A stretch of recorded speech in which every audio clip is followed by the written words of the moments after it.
Thank you. Thank you. Thank you. First of all, I want to thank you for inviting me to be a guest. It's very exciting, and thank you so much for the lovely introduction.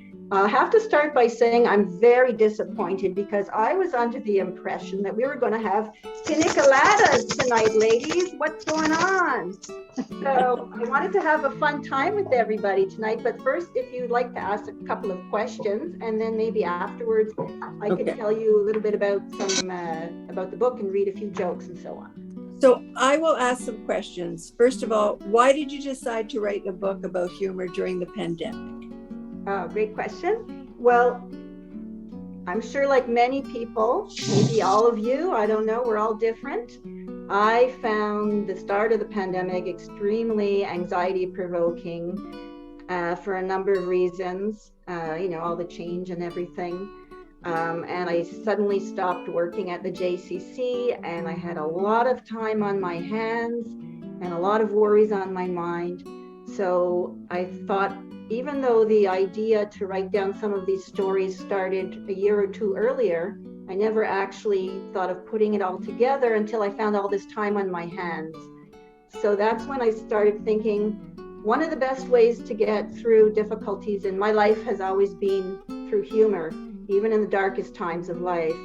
And I thought, find the funny, that'll help me cope, and share the funny. Maybe that'll get other people laughing. And even if it just distracts you for a few minutes when you're reading my book, it's a few minutes where you're not thinking about all your tsuras and all the problems in the world. So I wanted to bring some laughter to people.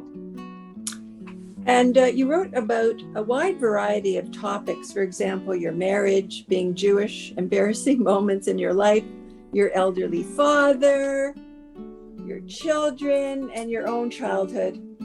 And how did you decide what to include? Well, I think the best thing to do, if any one of you has ever written, whether it's short stories or books or poetry or whatever, is to really write about what you know. So I looked at my own life, and I find something funny almost every day, wherever I go, when I meet people, when I go out somewhere, or when I'm with my own family. There's always something that amuses me. But of course, I tend to forget things sometimes, so jotting them down helps me remember and look back.